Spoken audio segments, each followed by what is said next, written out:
pwedeng isama rin yung sa party list. Kasi dito po sa sinabmit ninyo itong 2026 based on HGAB, walang party list dito eh. Bakit ko po ini-insist yun? Meron pong party list kasi na contractor congressman. Alam na po ninyo siguro kung sino yung sinasabi ko. Mr. Chairman, pwede po ba akong magpagam nga at ako'y kailangan nga pong mag-CR? Oo, sige. Nung dumating sige. po si Senator Marcoleta, at the very least, ako ata mag-CR.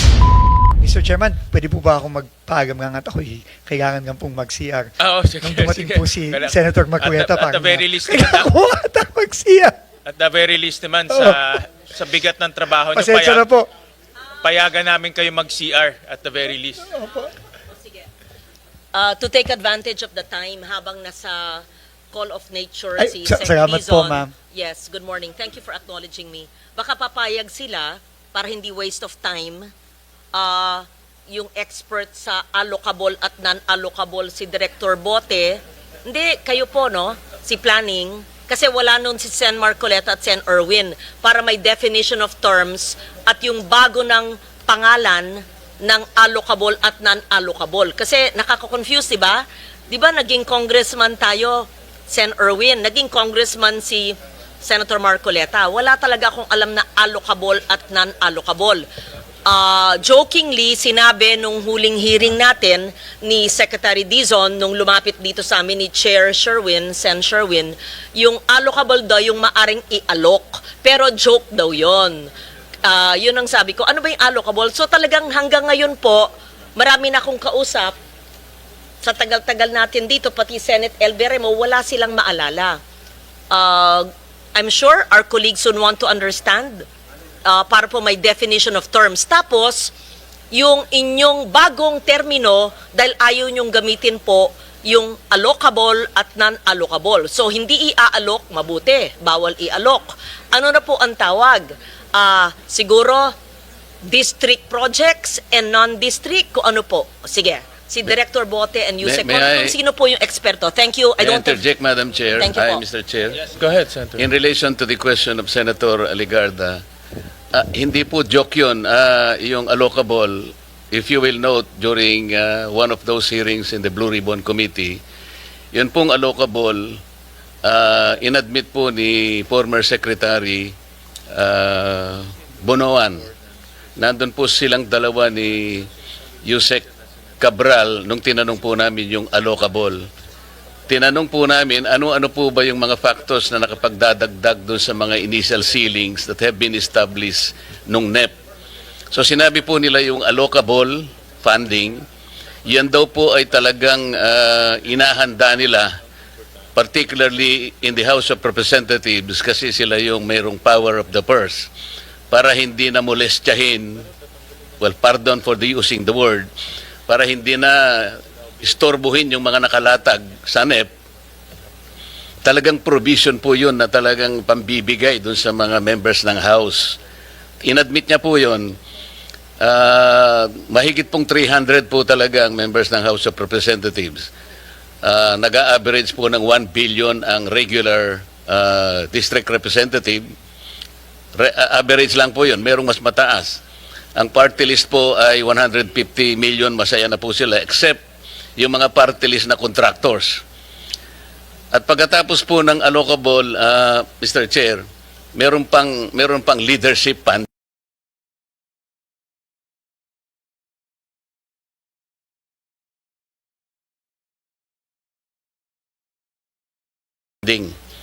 At dadagdag pa po yung unprogram at saka nga po yung difference na manggagaling po ngayon sa bicameral conference. Nung kinumpute ko po yun, and this is recorded in one of the Blue Ribbon Committee hearings, 1 trillion po talagang naidadagdag sa DPWH pa lang. And 1 trillion pesos, ito po yung sinasabi naming taba, kung yun po ay ibabangga natin sa 6.325 trillion na budget ng 2025, 1 trillion is almost 15%. So, hindi po siya joke. Inamin po yun nung recorded po ito. Thank you, Mr. Chair. Mr. Chair, may I? Go ahead, Senator. So, Senator Marcoleta, do you mean itong allocable na ito, itong leadership pa na ito, suhol o lagay sa mga mambabatas? Can you please specify? Ganun ang naging konklusyon doon, Mr. Chair. Kasi nga, sabi ni Secretary Bonoan, para hindi nagalawin. Pangsuhol talaga. So, nung pong tinanong ko magkano yun, 450 billion pesos. Pagkatapos yun pong leadership, alam nyo naman po yung leadership sa House, merong speaker, may deputy speaker, merong majority leader, at napakaraming assistant and deputy majority leaders. Isama mo po yung mga chairman at saka vice chairman ng Appropriations Committee. Yun po yung 450 billion. Recorded po ito. At pagkatapos yung leadership, 100 billion yan. Nakarecord po yan. Ang program, 150 billion. At yung difference na po, pagkatapos na ng NEP at saka yung GAA, another 400 billion pesos. Yun po yung 1 trillion na taba na hindi naman kailangan po ng ating DPWH kung tutuusin natin. Salamat po, Mr. Chair. Thank you so much for explaining to me, Senator Marcoleta and Sen. Tulfo. Mr. Chair, kahapon po nag-uusap tayo. Sunday we were both working and we both acknowledged that we received the June or July list of allocable but not the September. So I am told by our staffs, wala pa rin. May we request the September as revised. Maski po hindi na yung words allocable, anyo mo, hindi naman kasalanan na may ceiling. Tama po yung sinabi nyo. Hindi naman forever kailangan humihingi ang congressman or ang mga mayor. Tapos, yung hindi district projects, makinig kasi kayo pag tinatanong ko po. Yes, yung hindi po district projects, yun ang tinatawag na non-allocable. Di ibahin natin ang pangalan, non-district, ganun lang. Wala namang masama doon eh. Alam nyo, first, allow me to commend the President and commend Secretary Dizon for heeding the clamor of both houses of Congress. I do not claim authorship of that idea in bringing down the DUPA. Thank you for that. It was declared by the President on the day that he left for the ASEAN meeting. We truly appreciate your listening to the people and bringing it down. But there are much more reforms to be done. I believe that all of us want really reforms and changes that will be felt by our people for bigger fiscal space to give other departments or other programs under DPWH that will really redound to the benefit of our people. Kaya, una, I commend you. Salamat po sa pagbaba ng DUPA na makakasave, sabi nyo, ng 50. Pero sa computation ko, and I'll get back to that later, it should be bigger than 50B. And siguro dapat sagutin nyo yung hiningi ng chair last time, yung natuklasan niyang 271B.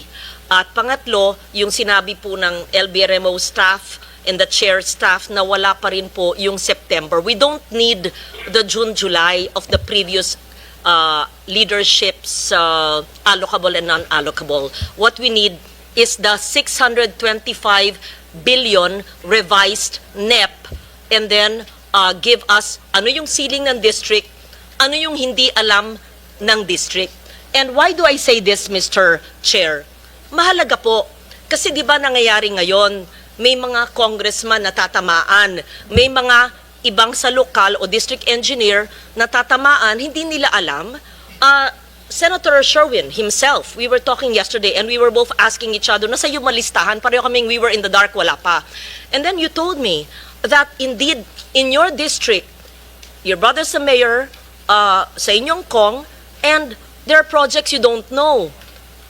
Then we feared you could be blamed for it, and is that, we were asking each other, yan ba yung allocable? We don't know. So, just to protect everybody who will eventually sign the GAA of 2026, what if kaming lahat dito, tapos pipirma kami, tapos sasabihin natin, pinirmahan nyo, tinanong naman nyo, tanggap nyo yun na may non-allocable, hindi nga eh. Maski po, iba na ang tawag natin, gusto lang po namin makita ano yung alam talaga ng congressman, alam ng district engineer, at yung hindi nila alam na maaring alam ng region, na maaring alam ng central na hindi alam ng region. Walang masama po doon in all transparency. Diba? Am I conveying the same message we talked about? Yes. So, wag mo, please, I hope I'm not blamed. Because I'm speaking for the team. Kasi nag-usap po kami ng weekend. Yes. Yeah. Thank you.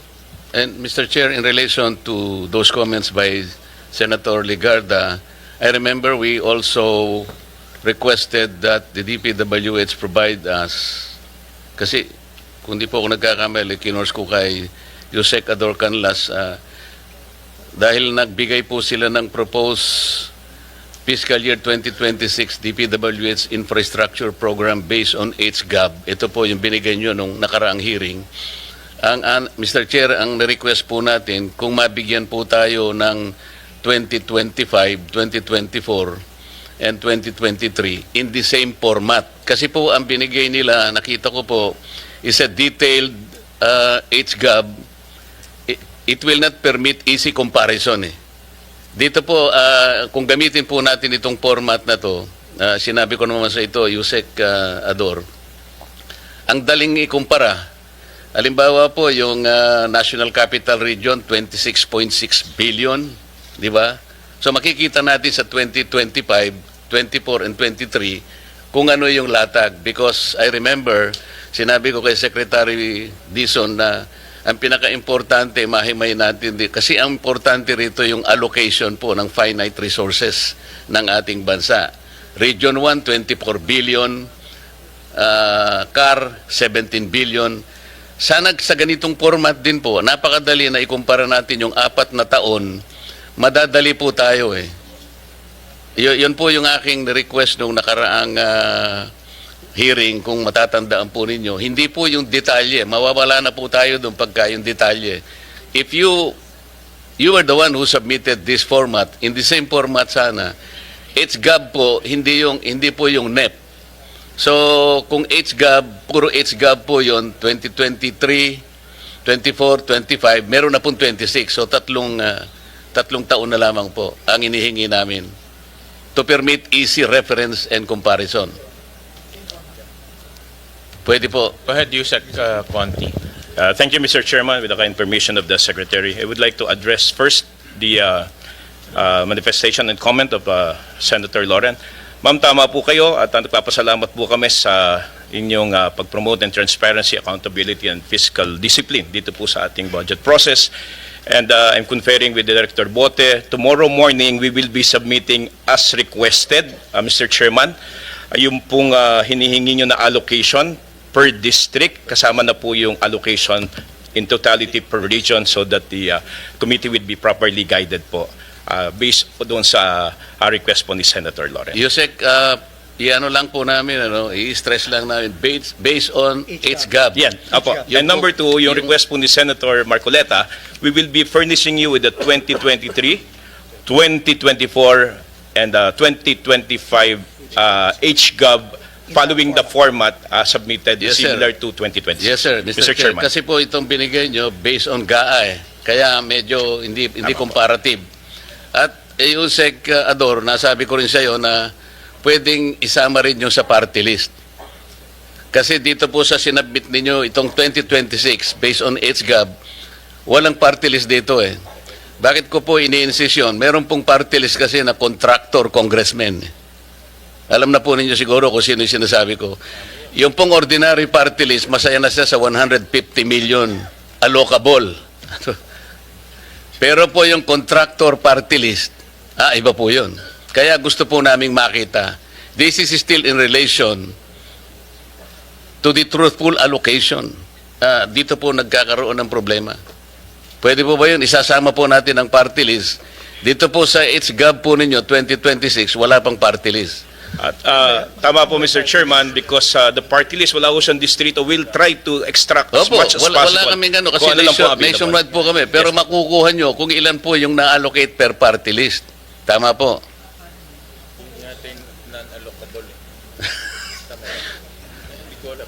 Mr. Chairman, to be quite honest, I'm asking.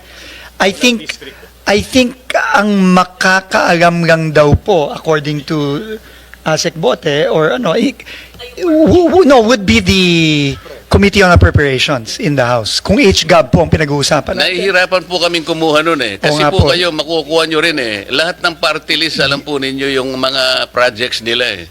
So doon na lamang po natin kunin. We will try our best, but according to our budget staff po, Mr. Chairman, parang medyo bulag ho ata kami doon eh. Bulag ang DPWH kung which party list got this, that got this. Kasi nga ho, there's no district eh. Kasi po kami naniniwala, mas authentic yung makukuha nyo kasi kayo yung nakakaalam ng mga We projects will try nila. our best. Mr. Chairman, we will try our best po. But right now po parang yeah. We will try our best, Mr. Chairman. But I'm being told now that it's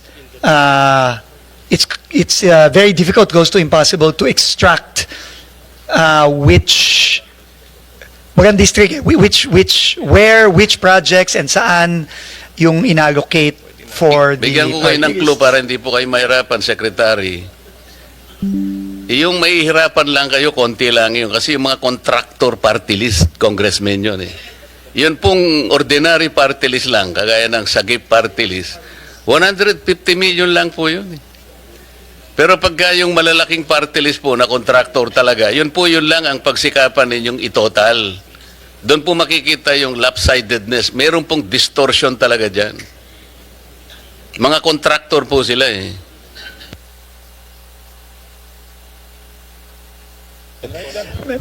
Mr. Chairman, we will also write the Committee on Appropriations and seek their assistance also kung paano po ang kung maibibigay nila sa amin yung detalyeng yun. But as of now, I don't think we have that information. Meaning we cannot extract from the HGAB specifically kung which line items, which projects were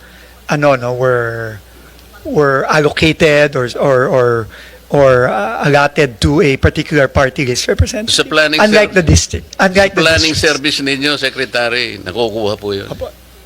Sige po. Kasi si Yosek Cabral noon, alam niya lahat yun eh. Sige po, Mr. Chairman. Unfortunately, Yusik Cabral is no Mr. longer in Mr. the department, but we will try our best. No? Mr. Chair. Senator Tulfo. Yeah, I would just like to ask the planning service sa finance ng DPWH. Ito ba yung sinasabi because walang specific na district yung budget at saka so maaring may naririnig kasi ako nung when I was in the House of Representatives na pwedeng bumili si ganito ng pondo kay ganito. Hihingin ni congressman ganito kay congressman ganito yung pondo. Where in fact, naka-allocate sa district niya, dadalhin sa kabilang district or ibibenta. I know you've heard about that. I mean, Mr. Secretary. We have heard similar stories, Mr. Yes. Mr. Chairman. Na yung pondo niya, pwede kong bilihin and dalhin ko, pwede ko ibenta ulit hanggang sa 3 kamay magpapasa-pasa. So, from 20%, nagiging 30, naging 40, Yes. hanggang sa wala nang natira because nga binenta yung pondo. Could it be, ito na nga yung sinasabi ni Senator Marcoleta, yung We have heard, allocable na ito. we have heard, Mr. Chairman, similar stories and we've gotten similar information na yung bentahan, bilihan, yung parking, yung sagasa, yung mga ganyang mga terminologies. I think this is actually part of the ongoing investigation by the Independent Commission right now, and we have been asked to submit documentation as well for this. But as to kung itong mga sa party list ay kasama dito, well, it's possible po na kasama yan, although like I said po, mukhang hirap kaming at least sa department na i-identify kung magkano yung mga yan, saan yan, kanino ginagay. No, yun po ang medyo, I think we have a bit of a hard time getting all that Mr. details. Chair, Senator Lloyd. salamat po sa inyong sagot, Secretary. Kaya nga, last week pa namin hinihingi yung NEP revised, allocable at non-allocable, maski iba na ang salita, district project at non-district, doon makikita yung kanilang hinihingi. Yung pong tanong nila, doon makikita. Kasi Yung hindi po alam ng district engineer, titingnan natin. Hindi alam ng congressman, district engineer at ng mga mayor sa distritong yon, alam dapat ng region. Pag hindi alam ng region, alam dapat ng central. Pag hindi po nila alam lahat, tatapyasin ng Eagle Eye Chairman. Ganun lang po yun, di ba? Mapo. So I think what we're asking for will address the concerns of the other senators if we are really serious, and I'm Yes. sure you are serious about cleaning up the system. Yes. Ma'am, I think Thank you. there was just a little bit of confusion on the terminologies because in the revised NEP, the new team actually did away completely already with the concept of allocable, non-allocable. No? I think in the letter of Undersecretary Conti, ma'am, Mr. Chairman, to the Honorable Senator, we explained our process, but sabi naman ni ma'am na we will just submit it based on legislative district para lang makita. Naintindihan ko na po ngayon no yung point ni Senator Loren na all we want is, let's say, X district got this much, we will validate with a congressman or the district office there. To shorten your work, Yes. hindi na kailangan po i-validate. Ito, 625, di ba yung revised? Per district po, yung Magkano? yung sa district ito, yung region or central ito. So, iniba lang nyo yung pangalan, hindi lang natin ginagamit allocable Yes. and non-allocable. Kasi, Understood, ma'am. just to simplify, sabi po ni Director Bote, ang allocable, yung ceiling po ng budget ng congressional district, allocable. O sige, ayaw nyo gamitin yun, ayaw din namin. So, tawagin natin district projects. Yung hindi po district projects, tinatawag sa dating leadership ng non-allocable. Ayaw po natin gamitin yon. Di tawagin natin non-district projects. Pag hindi po alam ni district engineer at ni congressman at ng lokal, di region siya o central siya o question mark, sino pa? Di ba? Ganun po. So, district, non-district. So, district, synonymous to allocable. Non-district, synonymous to non-allocable. Yung tinatanong po nila, parking sa gasa, whatever, ay siguro sa non-allocable dati. So, aalamin natin, doon lang natin makikita yung hugis at yung maaring mga tabang pwedeng putulin kung makita natin yung non-allocable synonymous to non-district. Tama ba ho? Thank you.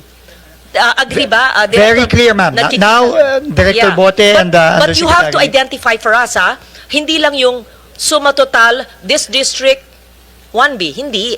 Lagay nyo, 500 district, 500 previously known as non-allocable, now called non-district. Ganun lang. At for all you know, these are national convergence. Malay mo may highway doon. Malay mo may, ganun lang. Ganun lang. Pero detalya. Oo. Thank you, Mr. Very Chair. clear, Mr. Chairman. Ma'am, very clear po. I was told po by ASEC Bote and USEC Nick, they can submit this by tomorrow morning. Submit to the committee, Yusek. I think ang punto naman ng mga senators, Secretary Dizon, in the past kasi bigla nilang may lumalabas na project, no? At kung nasundan natin yung Blue Ribbon hearing, sila na nagsasabi, yung mga resource persons, sila Bernardo, sila Alcantara, na kaya nilang maglagay ng project nang hindi alam ng local government, hindi rin alam ng mga congressmen. No? Ang usapan, ika nga, nasa taas. That's the point Senator Loren and the rest of the senators are trying to make. So that makikita natin kung ano yung mga projects na coordinated on the ground, ano yung bigla nilang dumadating dahil may usapan na sa taas. That's the point. No? So just submit to the committee, Yusek, para maano natin. We will, Mr. Ma-process Chairman, natin. thank you po. Very clear na po ngayon. Ma'am, thank you so much. Secretary, we go to red flag 1.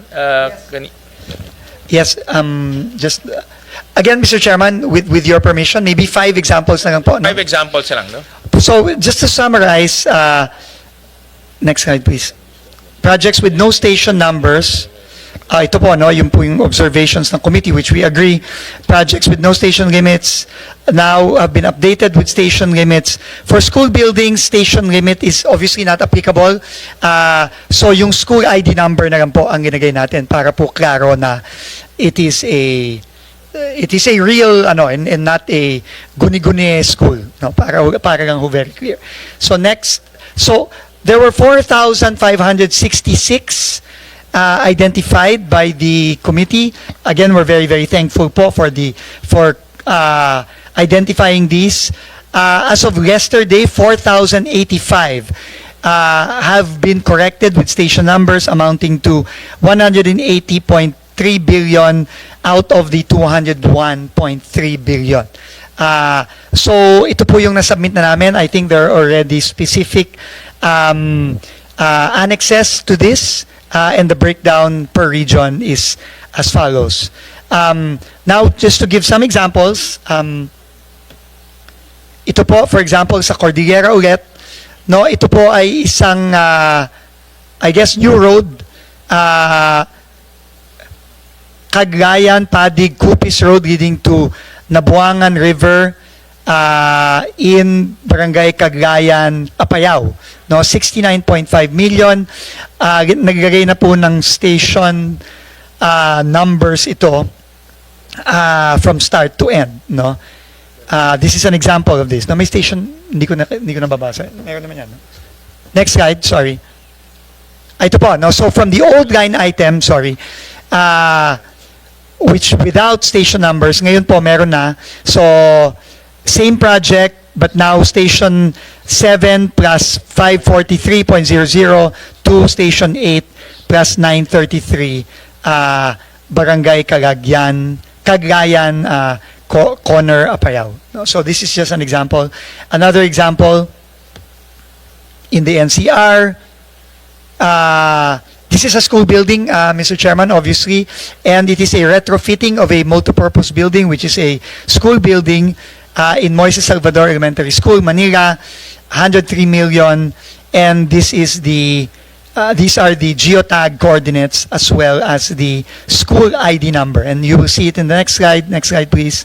Ito na po, no? Instead of retrofitting of multipurpose building Moises Salvador Elementary School, Manila City, it is now retrofitting of multipurpose building Moises Salvador Elementary School, school ID number 136464, Maceda Building, Manila. So ito po, no, ang example naman ng eskwelahan, no. And by the way, Mr. Chairman, and again thanks to the committee, from now on ganito na po ang gagawin ng DPWH in future budgets, no. Talagang it will be as detailed as possible na with either station numbers or school ID numbers for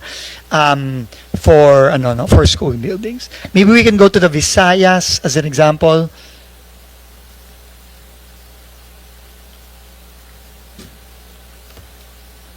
So ito, Capiz, no? It is a road, no? 100 million, ito na po yung ano, no? Can you go to the old name? Ano to? So I suppose this is a continuation. So meron na pong kilometer, K0011 plus 078 to K0011 plus 688. So I guess this is the number of meters, no? Number of linear meters. And maybe one more in the Visayas, maybe? Negros Island region, again, construction of road, Barangay Cangabo, La Libertad, Negros Oriental, 38.7 million. This is the picture. And then there will now be station numbers, station limits. No, station 2 plus 670 to station 3 plus 970, La Libertad, Negros Oriental. And maybe finally in Mindanao, Zamboanga del Norte, again a picture of the road with the geotag locations. And then for 20 million pesos, and then the station limits, the new name will be construction of the road with station 000. I think it is a new road, that's why it's station 00 to station 1 plus 000. So 1 kilometer po yung gagawin for 20 million pesos. So again, moving forward po, ganito na ang gagawin natin through the district engineering offices. Can we go back to the first slide, please? Mr. Chairman, again, the second slide, 4,085 have been identified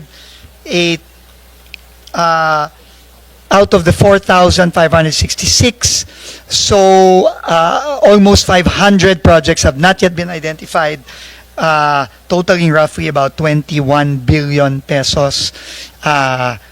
Again, we were requesting for more time, but again, if we are not able to provide, then we would welcome the committee removing these projects that have not been validated and stationed from the HGAB, Mr. Chairman. But similar to the red flag number 4, we hope we can get a little bit more time. But if not, of course, we leave that to the discretion of the committee. Secretary, in your review of these projects, lahat to legitimate projects, meaning itong mga projects merong talagang pagdadaanan yung kalye, meron talagang i-construct na kalye in your review. Yes, according to the implementing offices, that is correct, Mr. Chairman. Okay. Then if that's the case, ganun na rin until Friday. Let's give it, kasi konti na lang, no? We're talking about 500 projects eh. Opo, Let's give it 500 until Friday para at least matapos na Opo. natin to. And again po, kung hindi po ma-validate at hindi po mabigyan, then Yes, kung hindi please- talaga, please by remove Friday, them. By all means. tatanggalin na lang natin yun. Maraming salamat po, Mr. Actually, Chairman. because of this hearing and the interventions of our senators, may mga nag-reach out sa amin. Like for example, I'll flash this on the screen, si Congressman Colliantes. Nag-reach out sa amin. Sabi niya, itong tatlong project, doble to, no? Duplicates. So sabi niya sa Committee on Finance, yan. We have, Mr. Chairman, we have also Yeah. received the same letter from Congressman Colliantes from Batangas. We have also received a similar letter from Congressman Biron of Iloilo, also saying na hindi niya alam yung proyektong yan, so pwedeng pakitanggal na lang. So, and obviously, I mean, we will be, opo. So, buti si Maite. Maybe this is what the point of Senator, which is well taken po. Nag-reach Thank out you, siya Mr. sa Chairman. committee for the committee to consolidate or to remove itong mga project na ito. But this is an example na yung mga congressmen, they themselves on the ground, hindi nila alam na may doble, no, na ganito. At syempre, baka nangyari ito magaling sa central, binaba, hindi nila alam. Kung merong usapan sa taas, madadamay sila. No? So sila nag-reach out sa amin. And then, yes, go ahead. Sir, Yeah. paano yun? So, we commend the congressman who wrote you, si Maitet, o anak niya. Pero, paano yun? Bababa naman yung kanilang NEP at GAB. Dapat palitan naman ng tamang project. I-restore naman. Di ba? Mr. Chair, di ba fair lang? Kasi, Hindi na sa kanila, no? But in this sa case, the erata letter. nila. Pwedeng depende na sa i-erata. kanila. Papayag tayo. Mr. Chairman, in fact, I think this is a very, very important point, no, of Senator Legarda, and very, very welcome point, because as you know, I mean, we need to build roads, we need to build bridges, we need to build classrooms. So, if the congressman, for example, Congressman Colliantes has a different project in mind, then we can include it as an agency errata, no, to the Committee on Finance. Pag classroom ang gusto, para Sa siguro DepEd po mas siguro less yan. corruption pag classroom. Paano yun? Hindi naman sa inyo. I-erata nyo from your budget, pero kayo magko-construct, pero DepEd budget yun. So how will it be reflected in the GAA pag classroom? Can it be called a multi-purpose tapos gagawing classroom? Pwede ba yun? Legal ba yun? Because ang nagko-construct naman ng classroom, DepEd. I mean, DPWH from the DepEd budget, although now may options. So, to be fair to the congressman, ayan. So, parang hindi magalit na congressman sa akin na binababa namin lahat dito. Kung pinapalitan nila dahil hindi nila alam, yung kanilang NEPGAB, bababa naman for being honest. Why should the honest ones, I'm not saying the others who are not nagsusuplong, hindi honest. Pag ibig sabihin yung eagle eyes, kamukha ni chair, tas isusumbong, mababawasan man mga tao niya. So kung i-compute po yung per capita sa kaniyang distrito, liliit, parang disincentive ito, hindi na ako magsumbong, bababa ang NEP at GAB ng distrito ko, ang dadaling ko sa distrito, konti. That's not being trapo, ha? That's not being corrupt, ha? Because people really look at the benefits per capita ng representante na tinutulong sa distrito. So siguro naman po, sa mga valid na proyekto, gaya ng classroom, multipurpose pwedeng classroom, pwedeng palitan dahil sa hindi alam. Kung papayag yung chair, that's my simple question. What is the legal way of doing an errata of a valid project? Thank you. Paano po yun? I think ang process is we can amend, but we need to know kung anong exactly i-amend natin kasi yung need on the ground mas kabisado ng congressmen and LGU yan no. So we need to get guidance from the congressman or the LGU pagdating sa ganyan.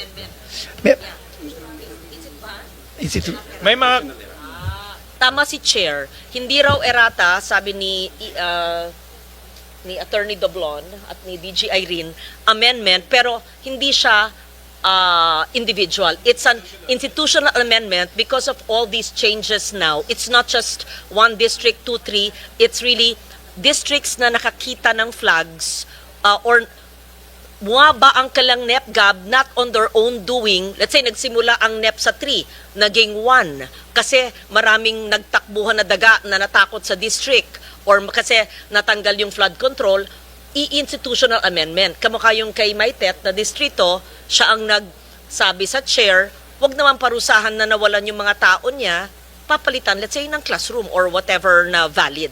Tama, amendment. O sige, sige. I just wanted to manifest that. Thank you, Mr. Chair, if I may po, I think, bottom line, no, para maintindihan po tayo ng mga kababayan natin, I think all we all want is to make sure that the projects are beneficial to the communities and the districts. I think without these projects becoming ghost projects or substandard projects or projects na pinagkakakitaan lang. I think that is the objective of everybody. And we fully appreciate po the suggestions of the committees, the projects that have been pointed out by the committee. And we will work po on the proper mechanism by which we can correct all these problems that we have, that the committee has pointed out, that some congressmen have pointed out, so we can really have a budget that will really be beneficial to the districts and the communities at hindi na nanakawin po. So we will work po with pasensya na po, I thought na pwede pang mag-agency errata. I was just informed na hindi na daw pwede at this point. But we will work with the Committee on Finance po for the appropriate institutional amendments that need to be made to make sure na maayos po itong budget ng DPWH ng 2026. Thank you very much.